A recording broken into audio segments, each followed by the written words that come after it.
there you say that you're increasingly inclined to believe that passion is highly overrated when it comes to choosing the language that you're going to study, and solely relying on your personal preferences will only result in wasting your time.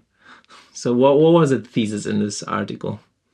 Yeah, well, I still maintain the same opinion, honestly, despite my like deep inside, I I would love to believe that passion helps you to learn a language. Like I'm passionate about Greek. I love Greek. It's an excellent language. It's beautiful. I love Greek songs. And I spent some time learning Greek, but I never really took it to the level where I would like read books in it and like listen to be able to listen to podcasts in it, for example. And the reason why is not the lack of interest, obviously, but more like the lack of uh, pressure and sort of a sense of urgency in learning the language. Because the only languages I've like really learned to a very good extent where I can actually use them in life in professional context and everyday on everyday basis are the languages I needed for education, for immigration, for work, stuff like that. Um, because I put a lot of effort into learning them and I really needed them, and I ended up using them in education, work, the areas of life that you interact with Yeah. every day, right? When it comes to languages you're passionate about, unless you really, really, really, really need them, it's very easy to fall off the track, fall off the wagon, so to say, as soon as something important hits, like you've got a work deadline, so you've got no time for learning the language. Something happens in your life, you drop your passion project to focus on something else. I think in order to contextualize and make it a little bit clearer for the listener, when you say a language you're passionate about, you're implying that the language is not widely spoken. Because in the article, you speak about languages such as you give the examples of Swedish, Kurdish, Hawaiian, and so on. So I think you're mostly specifically talking about those languages which can't be used in practice in general unless you're living in the country. But you're still very motivated to learn, right? Because you could be actually very motivated in learning Chinese or French or widely spoken languages. But in this article, you were talking about the languages that are not that widespread.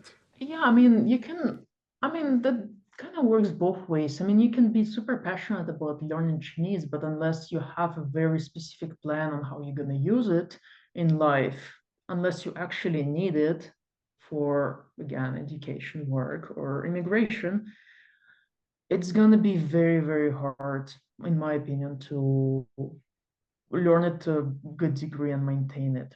Well, but That was my experience. I would argue that in most of the cases, people learn languages for fun, not because they need them. So maybe we should all try to force ourselves to do what you did and go somewhere where they speak the language we are trying to learn and take a diving course or take whatever course in order to to force ourselves to actually need a language.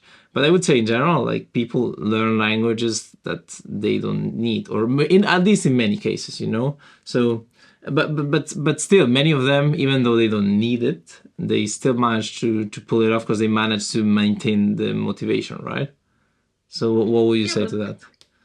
I mean, if you learn a language you don't need, the first question is to what extent you learn it. Like, do you become um, a competent speaker in it? Are you able to read something in it? Are you able to use it? Because uh, you like languages are kind of a thing that use it or lose it, right?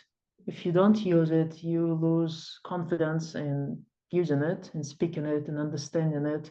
And then you can't really say that you, well, I know this language because you haven't practiced it in a while and it's rusty. And unless you get something that pushes you to use it, it's very tricky to maintain them. Hmm. So that's my main tenet.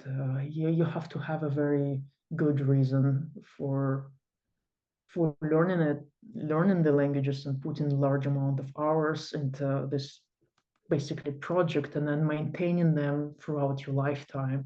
Mm. And unless you have family or friends or very strong connections or work or something living in the country, it's going to be kind of challenging Mm. with maintaining a language that you do not necessarily need. Yeah. No, I agree. You would have to put a lot of effort into maintaining a language that you don't necessarily need or that you don't use on a regular basis or on a daily or monthly basis with family or friends. So yeah, it requires a huge amount of effort, and only those who are very much into language learning are going to be willing to put in those hours. If not, you probably end up forgetting it a little bit and leaving it aside. That's true. Yeah, yeah, exactly. I mean, there's things like language iteration, right? I mean, I've been living in Canada for like 7 years, and I'm speaking Russian maybe like once a month, so it's very rare. And sometimes it's not like I don't feel comfortable speaking it, but sometimes I just can't speak on specific topics. For example, the ones that linguistics, right? Because I learned all linguistics in English. So it's very hard for me to even explain what the hell I was doing for 4 or 5 years to my parents because all the terminology is stored in English. And it takes a lot of effort to kind of try to find correspondences in Russian. So, and some constructions are kind of transferring from English. So you find yourself almost translating from your dominant language word by word into your native language, which is the weirdest thing. Um, yeah, so things like this are very, very common.